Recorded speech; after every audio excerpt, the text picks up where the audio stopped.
Ladies and gentlemen, on the agenda for today, the 15th of September, 1893, a galaxy of eminent speakers are scheduled to address us, and it gives us great pleasure to once again invite Swami Vivekananda to speak. His subject for today, Why We Disagree. I will tell you a little story. You have heard the eloquent speaker who has just finished say, "Let us cease from abusing each other," and he was very sorry that there should be always so much variance. But I think I should tell you a story which would illustrate the cause of this variance. A frog lived in a well. It had lived there for a long time. It was born there and brought up there, and yet was a little small frog. Of course, the evolutionists were not there then to tell us whether the frog lost its eyes or not. But for our story's sake, we must take it for granted that it had its eyes, and that it every day cleansed the water of all the worms and bacilli that lived in it with an energy that would do credit to our modern bacteriologists. In this way, it went on and became a little sleek and fat. Well, one day, another frog that lived in the sea came and fell into the well. "Where are you from?" "I am from the sea." "The sea? How big is that? Is it as big as my well?" And he took a leap from one side of the well to the other. "My friend," said the frog of the sea, "how do you compare the sea with your little well?" Then the frog took another leap and asked, "Is your sea so big?" "What nonsense you speak, to compare the sea with your well." "Well then," said the frog of the well, "nothing can be bigger than my well. There can be nothing bigger than this. This fellow is a liar, so turn him out." That has been the difficulty all the while. I am a Hindu. I am sitting in my own little well and thinking that the whole world is my little well. The Christian sits in his little well and thinks the whole world is his well. The Mohammedan sits in his little well and thinks that is the whole world. I have to thank you of America for the great attempt you are making to break down the barriers of this little world of ours, and hope that in the future the Lord will help you to accomplish your purpose.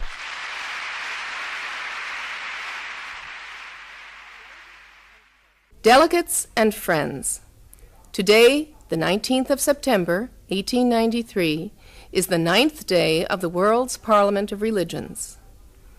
We have had the privilege of listening to many distinguished speakers from the world over address us on a variety of subjects.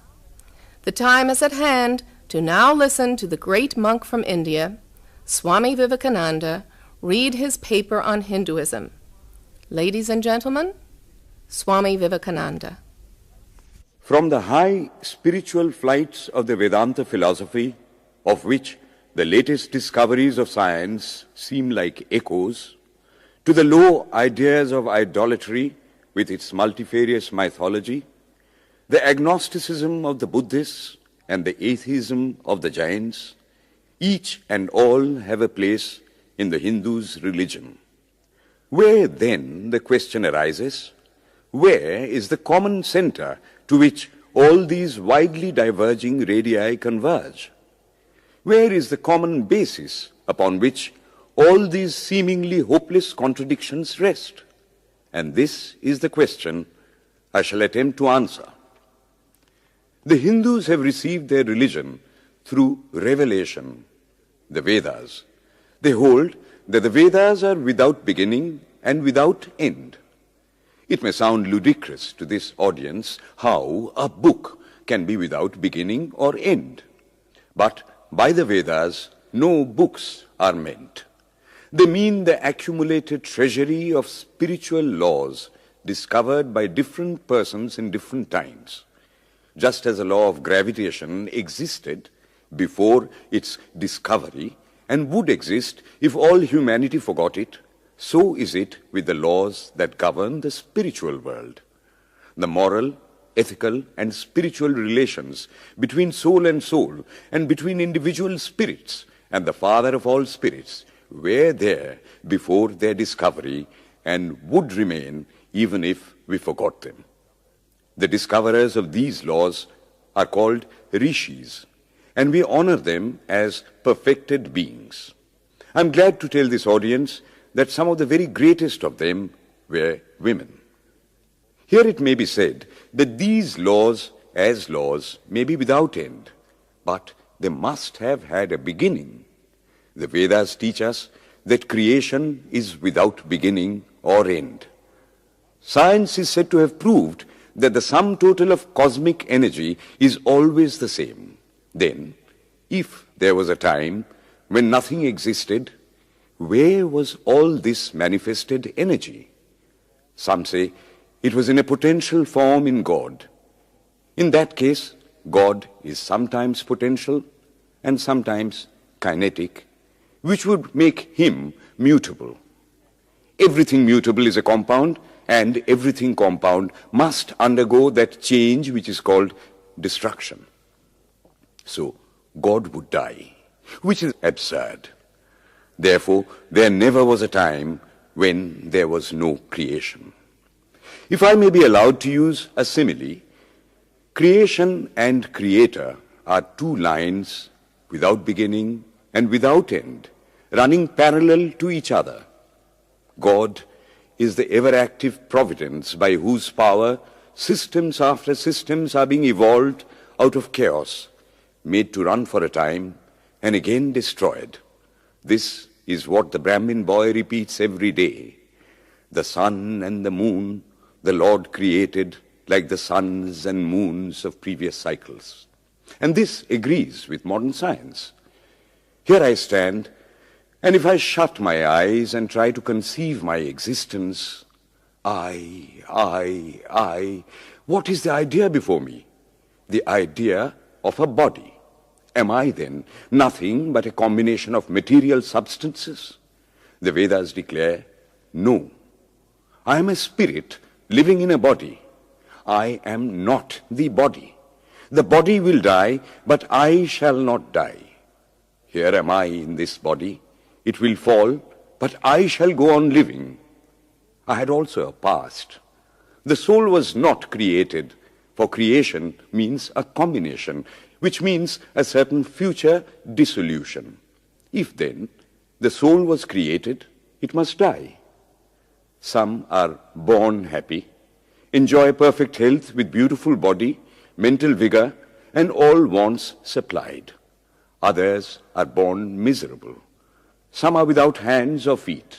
Others, again, are idiots and only drag on a wretched existence. Why, if they are all created, why does a just and merciful God create one happy and another unhappy? Why is he so partial? Nor would it mend matters in the least to hold that those who are miserable in this life will be happy in a future one. Why should a man be miserable even here in the reign of a just and merciful God? In the second place, the idea of a creator God does not explain the anomaly, but simply expresses the cruel fiat of an all-powerful being. There must have been causes then, before his birth, to make a man miserable or happy, and those were his past actions. Are not all the tendencies of the mind and the body accounted for by inherited aptitude?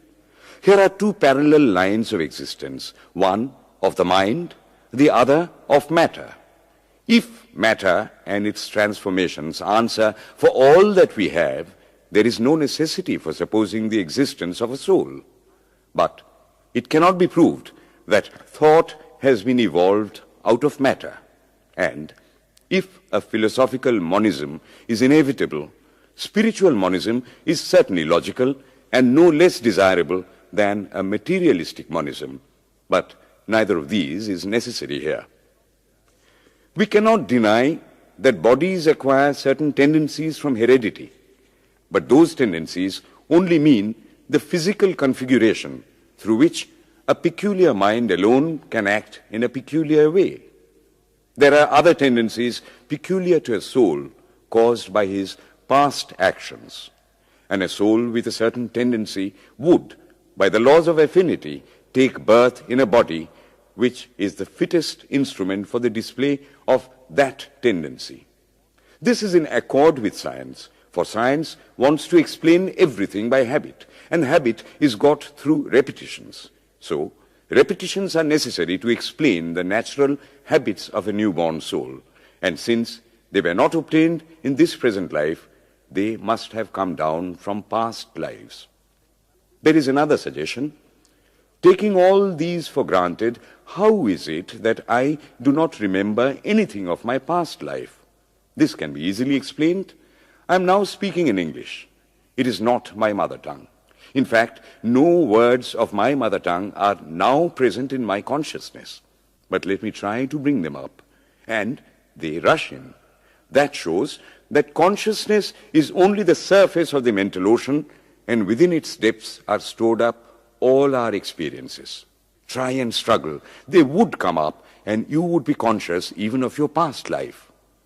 This is direct and demonstrative evidence. Verification is the perfect proof of a theory, and here is the challenge thrown to the world by the rishis. We have discovered the secret by which the very depths of the ocean of memory can be stirred up. Try it, and you would get a complete reminiscence of your past life. So then, the Hindu believes that he is a spirit. Him the sword cannot pierce, him the fire cannot burn, him the water cannot melt, him the air cannot dry. Is nowhere, but whose center is located in the body, and that death means the change of this center from body to body. Nor is the soul bound by the conditions of matter. In its very essence, it is free, unbounded, holy, pure, and perfect. But somehow or other, it finds itself tied down to matter, and thinks of itself as matter. Why should the free, perfect, and pure being be thus under the thraldom of matter, is the next question. How can the perfect soul be deluded into the belief that it is imperfect? We have been told that the Hindus shirk the question and say that no such question can be there. Some thinkers want to answer it by positing one or more quasi-perfect beings and use big scientific names to fill up the gap. But naming is not explaining. The question remains the same. How can the perfect become the quasi-perfect? How can the pure, the absolute, change even a microscopic particle of its nature? But the Hindu is sincere. He does not want to take shelter under sophistry. He is brave enough to face the question in a manly fashion, and his answer is, I do not know. I do not know how the perfect being, the soul, came to think of itself as imperfect, as joined to and conditioned by matter. But the fact is a fact for all that. It is a fact in everybody's consciousness that one thinks of oneself as the body. The Hindu does not attempt to explain why one thinks one is the body. The answer, that it is the will of God, is no explanation. This is nothing more than what the Hindu says, I do not know. Well then, the human soul is eternal and immortal, perfect and infinite, and death means only a change of center from one body to another. The present is determined by our past actions, and the future by the present. The soul will go on evolving up or reverting back from birth to birth and death to death. But here is another question. Is man a tiny boat in a tempest, raised one moment on the foamy crest of a billow and dashed down into a yawning chasm the next, rolling to and fro at the mercy of good and bad actions, a powerless, helpless wreck in an ever-raging, ever-rushing, uncompromising current of cause and effect, a little moth placed under the wheel of causation, which rolls on, crushing everything in its way, and waits not for the widow's tears or the orphan's cry? The heart sinks at the idea. Yet, this is the law of nature. Is there no hope? Is there no escape? Was the cry that went up from the bottom of the heart of despair. It reached the throne of mercy.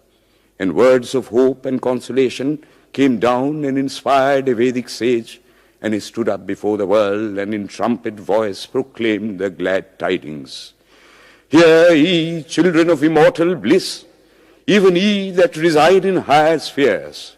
I have found the Ancient One who is beyond all darkness, all delusion. Knowing him alone, you shall be saved from death over again. Children of immortal bliss. What a sweet, what a hopeful name. Allow me to call you, brethren, by that sweet name, heirs of immortal bliss. Yea, the Hindu refuses to call you sinners. We are the children of God, the sharers of immortal bliss, holy and perfect beings. Ye divinities on earth, sinners, it is a sin to call a man so. It is standing libel on human nature. Come up, O lions, and shake off the delusion that you are sheep. You are souls immortal, spirits free, blessed and eternal. Ye are not matter, ye are not bodies. Matter is your servant, not you the servant of matter. Thus it is that the Vedas proclaim not a dreadful combination of unforgiving laws, not an endless prison of cause and effect, but that at the head of all these laws, in and through every particle of matter and force stands one, by whose command the wind blows, the fire burns, the clouds rain, and death stalks upon the earth. And what is his nature? He is everywhere, the pure and formless one, the Almighty and the All-Merciful. Thou art our Father, thou art our Mother, thou art our beloved friend, thou art the source of all strength. Give us strength.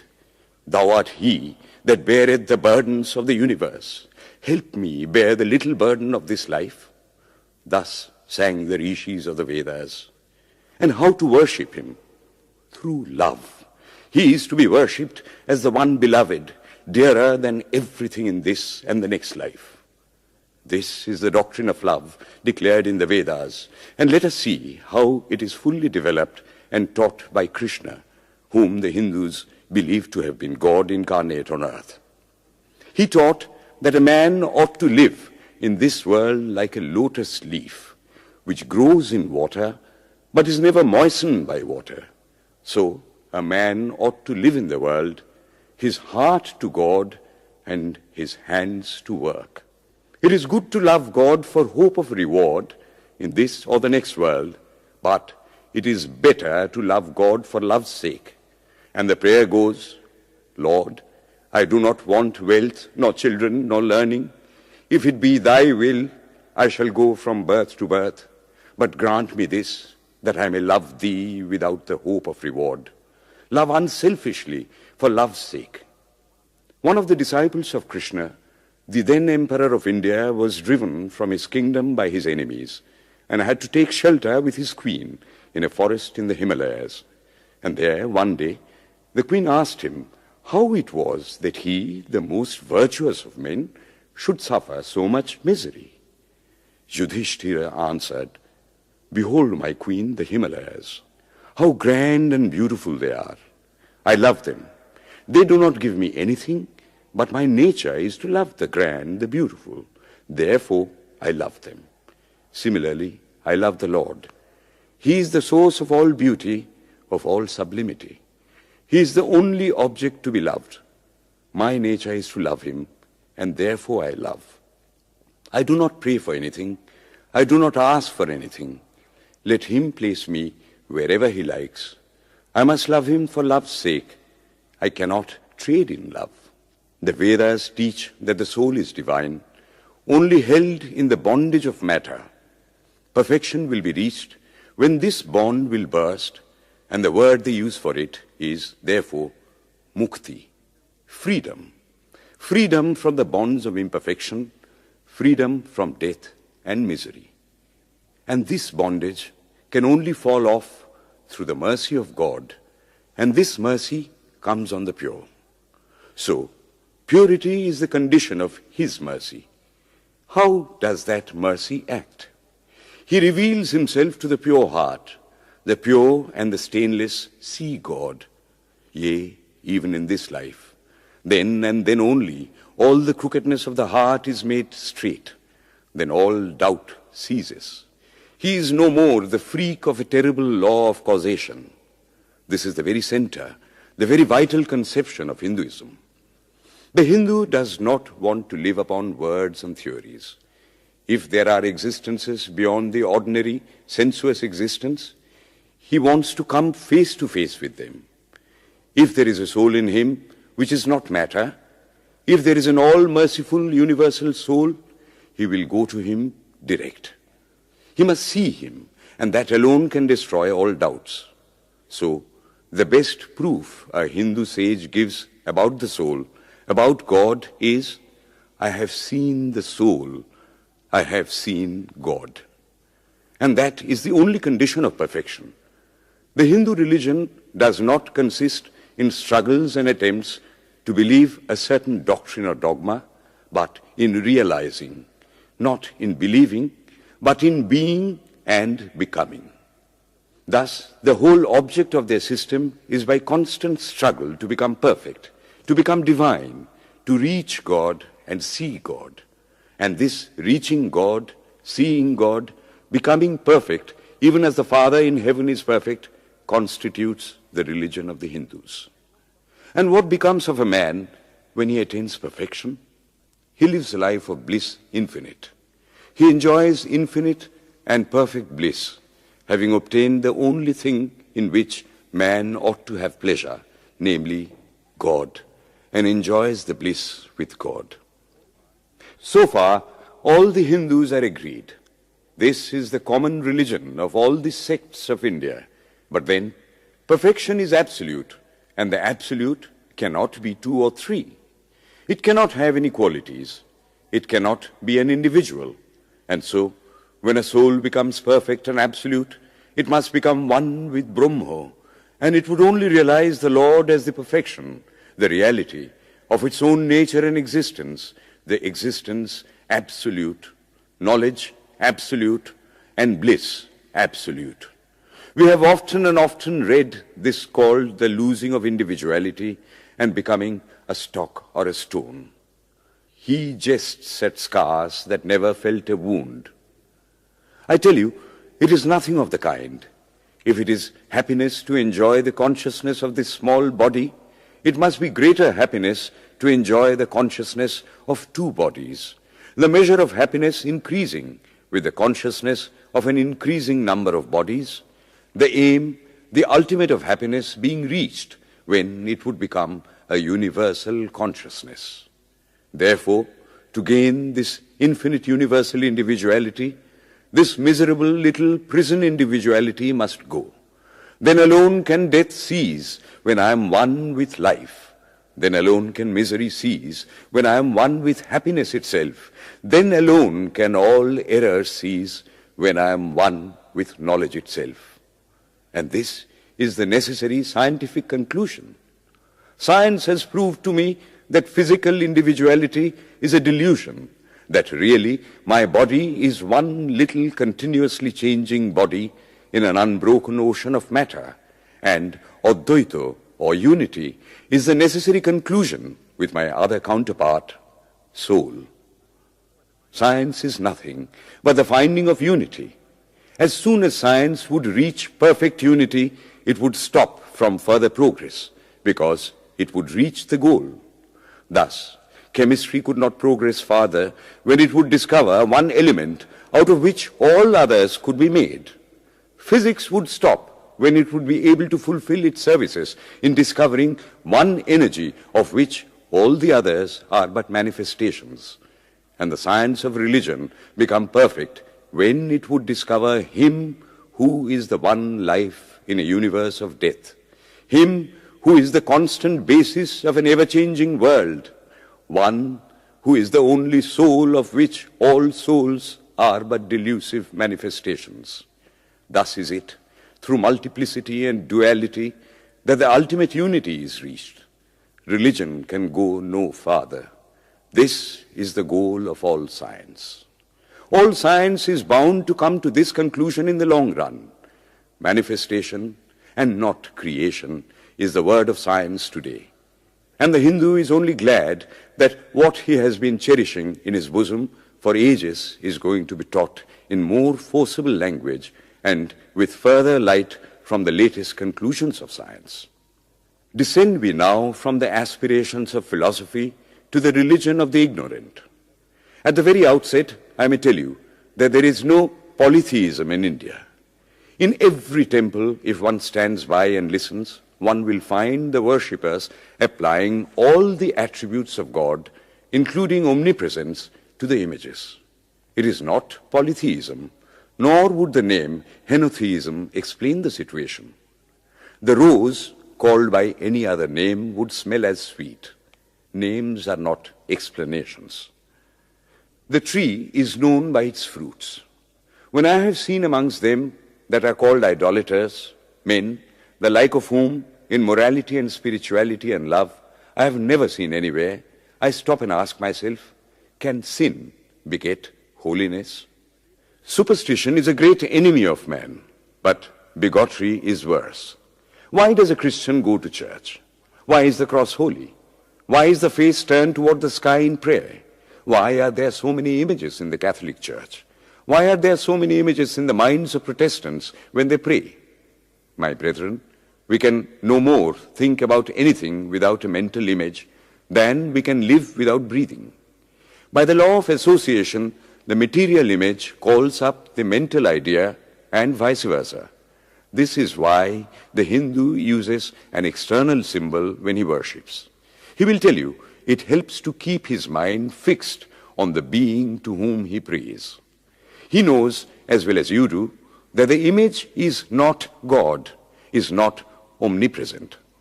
After all, how much does omnipresence mean to almost the whole world? It stands merely as a word, a symbol. Has God superficial area?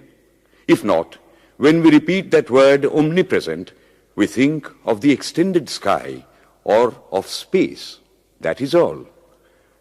As we find that somehow or other, by the laws of our mental constitution, we have to associate our ideas of infinity with the image of the blue sky or of the sea, so we naturally connect our idea of holiness with the image of a church, a mosque, or a cross. The Hindus have associated the ideas of holiness, purity, truth, omnipresence, and such other ideas with different images and forms. But with this difference, that while some people devote their whole lives to their idol of a church and never rise higher, because with them religion means an intellectual assent to certain doctrines and doing good to their fellows, the whole religion of the Hindu is centered in realization. Man is to become divine by realizing the divine. Idols or temples or churches or books are only the supports, the helps of his spiritual childhood, but on and on he must progress. He must not stop anywhere. External worship, material worship, say the scriptures, is the lowest stage. Struggling to rise high, mental prayer is the next stage.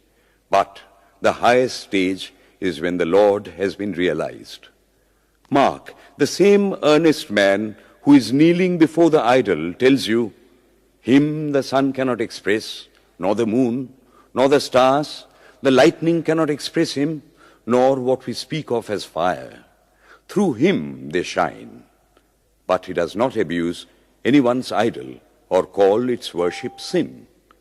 He recognizes in it a necessary stage of life. The child is father of the man. Would it be right for an old man to say that childhood is a sin or youth is a sin? If a man can realize his divine nature with the help of an image, would it be right to call that a sin? Nor, even when he has passed that stage, should he call it an error. To the Hindu, man is not traveling from error to truth, but from truth to truth, from lower to higher truth. To him, all the religions, from the lowest fetishism to the highest absolutism, mean so many attempts of the human soul to grasp and realize the infinite, each determined by the conditions of its birth and association, and each of these marks a stage of progress. and every soul is a young eagle soaring higher and higher, gathering more and more strength till it reaches the glorious sun. Unity in variety is the plan of nature, and the Hindu has recognized it. Every other religion lays down certain fixed dogmas and tries to force society to adopt them. It places before society only one coat which must fit Jack and John and Henry all alike. If it does not fit John or Henry, he must go without a coat to cover his body. The Hindus have discovered that the absolute can only be realized or thought of or stated through the relative, and the images, crosses and crescents are simply so many symbols, so many pegs to hang spiritual ideas on. It is not that this help is necessary for everyone, but those that do not need it have no right to say that it is wrong, nor is it compulsory in Hinduism. One thing I must tell you, idolatry in India does not mean anything horrible. It is not the mother of harlots. On the other hand, it is the attempt of undeveloped minds to grasp high spiritual truths. The Hindus have their faults, they sometimes have their exceptions, but mark this, they are always for punishing their own bodies and never for cutting the throats of their neighbors. If the Hindu fanatic burns himself on the pyre, he never lights the fire of inquisition. And even this cannot be laid at the door of his religion any more than the burning of witches can be laid at the door of Christianity. To the Hindu, then, the whole world of religions is only a traveling, a coming up of different men and women through various conditions and circumstances to the same goal. Every religion is only evolving a God out of the material man, and the same God is the inspirer of all of them. Why, then, are there so many contradictions? They are only apparent, says the Hindu. The contradictions come from the same truth, adapting itself to the varying circumstances of different natures. It is the same light coming through glasses of different colors, and these little variations are necessary for purposes of adaptation. But in the heart of everything, the same truth reigns. The Lord has declared to the Hindu in his incarnation as Krishna, I am in every religion as the thread through a string of pearls. Wherever thou seest extraordinary holiness and extraordinary power raising and purifying humanity, know thou that I am there. And what has been the result? I challenge the world to find throughout the whole system of Sanskrit philosophy any such expression as that the Hindu alone will be saved and not others. Says Vyasa, we find perfect men even beyond the pale of our caste and creed.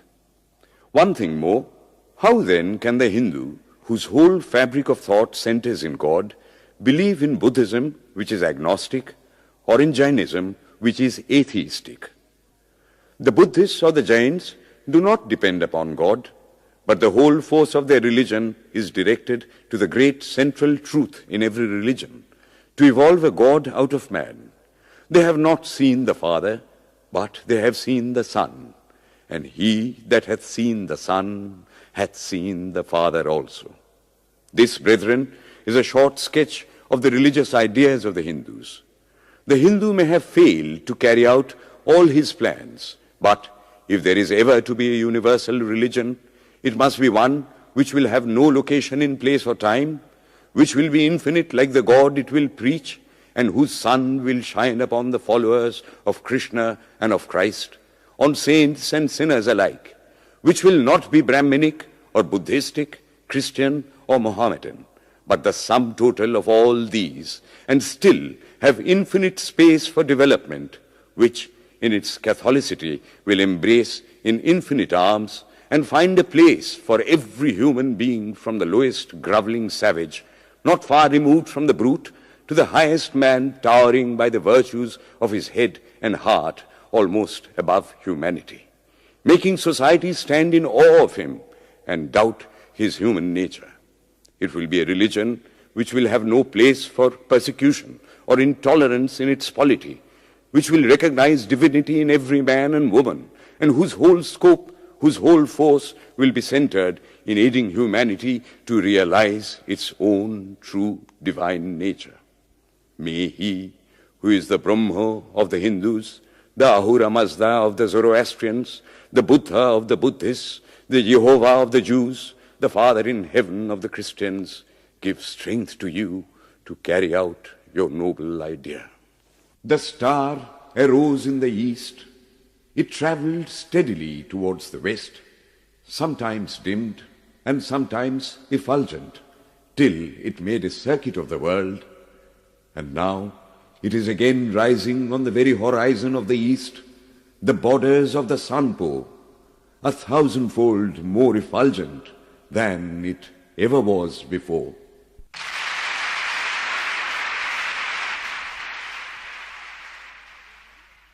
Today, the 26th of September, 1893, is the penultimate day of this Parliament of Religions at Chicago. We have listened to engrossing discourses on the religions and theologies of the participating countries in these past 2 weeks. In continuing the series, Swami Vivekananda will now speak on Buddhism, the fulfillment of Hinduism. The religion of the Hindus is divided into two parts, the ceremonial and the spiritual. The spiritual portion is specially studied by the monks. In that, there is no caste. A man from the highest caste and a man from the lowest may become a monk in India, and the two castes become equal. In religion, there is no caste. Caste is simply a social institution. When Buddha was teaching, Sanskrit was no more the spoken language in India. It was then only in the books of the learned. Some of Buddha's Brahmin disciples wanted to translate his teachings into Sanskrit, but he distinctly told them, "I am for the poor, for the people. Let me speak in the tongue of the people." And so, to this day, the great bulk of his teachings are in the vernacular of that day in India. Whatever may be the position of philosophy, whatever may be the position of metaphysics, so long as there is such a thing as death in the world, so long as there is such a thing as weakness in the human heart, so long as there is a cry going out of the heart of man in his very weakness, there shall be a faith in God. Let us then join the wonderful intellect of the Brahmin with the heart, the noble soul, the wonderful humanizing power of the great Master.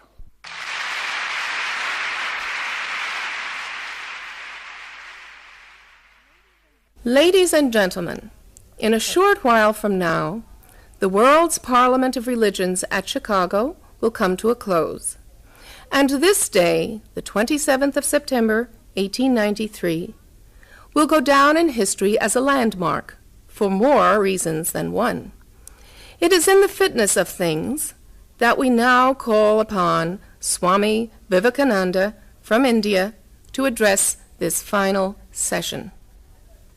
The world's Parliament of Religions has become an accomplished fact, and the merciful Father has helped those who labored to bring it into existence and crowned with success their most unselfish labor.